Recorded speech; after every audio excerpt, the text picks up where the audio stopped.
On a coutume à lire et à remarquer qu'il y a beaucoup moins de femmes dans les carrières numériques, notamment si on parle de l'informatique, des carrières scientifiques numériques, comparativement aux hommes.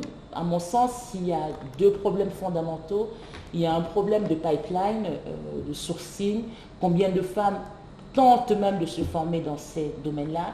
Et il y a une deuxième problématique, un problème de rétention pour celles qui s'y sont formées et qui, quand on démarre leur carrière, pourquoi ne restent-elles pas? Si on prend le premier sujet de sourcing, pour s'y attaquer, il faudrait avoir plus de rôle modèles. Et c'est d'ailleurs une de...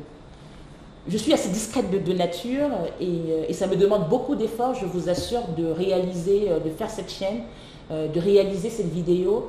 Et c'est parce que sur les 5 dernières années, j'ai eu beaucoup de jeunes femmes africaines, et pas africaines aussi, qui m'ont approchée et qui m'ont demandé, grande sœur, donne-nous des conseils, comment on fait pour avoir la carrière que tu as eue, tu devrais être plus visible, tu pourrais nous inspirer, tu pourrais nous donner du courage. Et j'essayais de répondre, vraiment, j'essayais de répondre au travers, sur Twitter, sur LinkedIn, par email, en les rencontrant. Mais je me rends compte qu'aujourd'hui, vu la masse de personnes, de sollicitations de jeunes filles que j'ai, je ne peux pas faire du one-to-one comme je faisais avant, parce que le temps, la journée n'a que 24 heures et elle n'a pas été étendue depuis la création de la Terre, de l'humanité. J'espère qu'un jour ça le sera, mais ça n'est pas encore. On compte sur Elon Musk maintenant sur Mars, peut-être la journée durera des semaines ou des mois ou des siècles, on ne sait pas. Donc, par rapport à ça, avoir des personnes peut-être comme moi, comme plein d'autres, et là, un clin d'œil à ma petite sœur Estelle Nyomba, qui fait un travail formidable pour la formation des femmes à Seven Academy. Vous verrez la description dans la vidéo et j'invite Estelle à venir faire une vidéo avec moi sur ce sujet-là parce que je sais qu'on a de débats passionnés autour de cela. Donc avoir des personnes qui puissent montrer aux jeunes filles que c'est possible, qu'on peut le faire en restant femme, en restant mère, en restant épouse. Ensuite aussi, c'est dès le jeune âge, aller dans les écoles primaires, aller dans les lycées, pour présenter finalement ces carrières-là aux jeunes filles, mais présenter aussi au travers toujours d'images, de rôle modèles, de femmes. Je vais vous donner une anecdote. J'ai fait toute ma scolarité au Cameroun jusqu'à obtenir mon baccalauréat. Et du coup, quand je suis arrivée en France et j'ai commencé à évoluer dans le milieu professionnel, très souvent, quand je rencontrais des Noirs au management, dans le top management des entreprises, c'était beaucoup, et que ce soit aux États-Unis ou en France d'ailleurs, c'était beaucoup de Noirs qui avaient grandi sur le continent et qui étaient arrivés comme moi après le bac, après une licence. Et je me suis posé la question, mais pourquoi, alors que ces pays ont une forte communauté noire qui est intrinsèquement du pays, les Français, enfin, il y a des Guadeloupéens, des Martiniquais, aux États-Unis noirs américains, pourquoi il n'y en a pas plus? Pourquoi je retrouve, même si c'était à 50-50, c'est anormal vu que nous on vient d'ailleurs.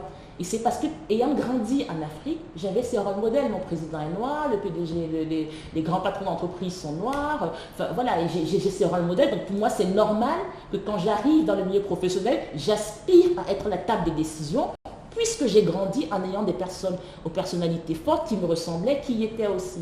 Donc ça sera pareil pour les femmes. Donc ce problème de sourcing-là, c'est montrer plus, faire en sorte que les femmes qui soient dans ce domaine aient plus de visibilité, s'expriment plus, parce que souvent on est beaucoup plus timide, beaucoup plus discrète, et dès le jeune âge, aller exposer les différents métiers aux femmes.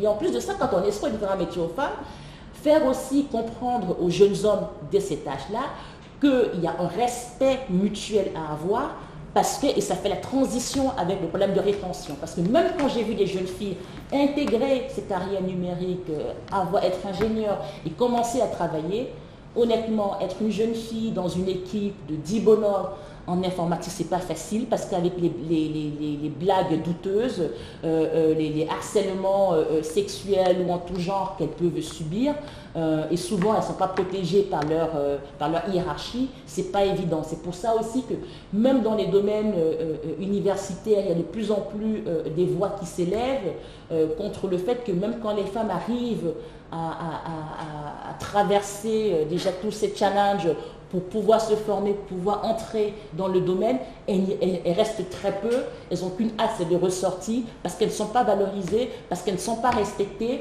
parce que quand elles émettent leurs idées, on va toujours avoir tendance à discuter beaucoup plus que si c'était un homme qui émettait ces idées-là. Donc ce sexisme qui peut exister, il faut y mettre fin. Je sais que moi, à Idjara, je crée sciemment une équipe équilibrée, que ce soit l'équipe de développement, l'équipe technique ou les équipes commerciales, on est toujours gender balance, équilibré, 50-50.